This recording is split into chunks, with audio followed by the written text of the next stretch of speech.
And next on our list is Wayne Scott, followed by Sandy Rind. Not, I said an R again, Rind. And after Sandy, there's Alexander Younger. Thank you, folks. Thank you, Councillor DeBaremaker and members of the committee. Well, here we are again, talking about the omission of bike lanes on a city-designed infrastructure project. I've been doing this for 15 years. I don't know if any of you have been here addressing active transportation issues that long, but I'm getting a little tired of it. And I don't know why we go from project to project, block to block, it seems, trying to explain why this very simple health and safety issue, this very simple concept of providing bike lanes for people that are being encouraged to use these active transportation methods. I don't know why we have to go through this. I think it should be looked at as a health and safety issue, and therefore it should be mandatory that on all major refurbishment projects we have bike lanes, and then it'd be up to the naysayers to make their case as to say why these health and safety measures should not be implemented. This seems to be completely backwards and a real waste of time every time we have to go through this. The issue is quite simple. Staff says that their task in this project was to improve the pedestrian realm. Well, as the longest serving founding member of the pedestrian committee of this city, I know that Torontonians feel the biggest problem with the pedestrian realm is getting the damn cyclists off the sidewalks. We've heard it all along for years. We're not addressing that issue. We told cyclists that they would be fined. When I was on the pedestrian committee, we raised the fines for riding on the sidewalk, but that was contingent on the fact that we were going to be providing a comprehensive, integrated network of bike lanes on the city so that they would have a place to safely ride, especially when the city is forcing them off the sidewalks. That hasn't happened. The design that we have for bike lanes right now, in a lot of ways, is unsafe inherently, the design, and it has to do with parking. Now, parking isn't a problem on this project, but still the bike lanes are being suggested that we leave them out.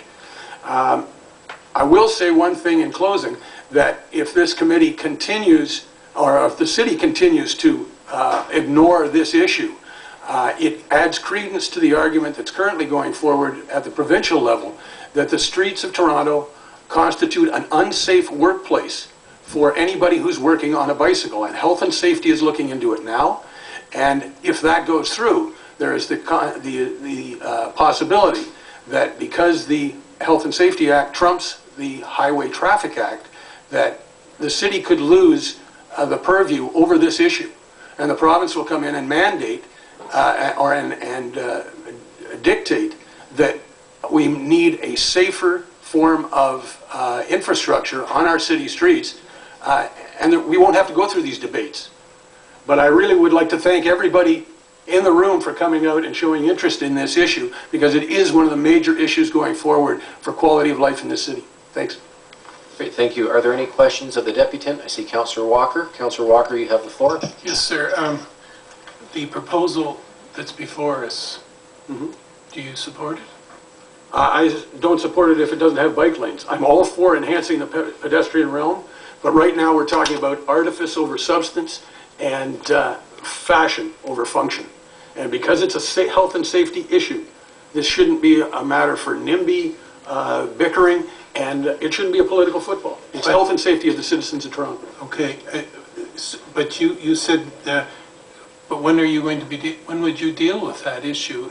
You said you're going to have the province take control of any changes on... Well, it's happening now. The health and safety folks from the Ministry of Labour are looking into a complaint that says that the city's streets constitute an unsafe workplace, and it would be for not only bike couriers, but which is the way we were looking at it originally, yes, but also for city cycling ambassadors, police officers, parking enforcement officials, anybody that's on the city payroll or even arm's length that's forced into an unsafe working environment as a matter of course. And the city is responsible for how safe that area and that workspace is, because they are their employees. So how are you going to deal with that? Are you going to intervene in terms of the environmental filing of the environmental study report?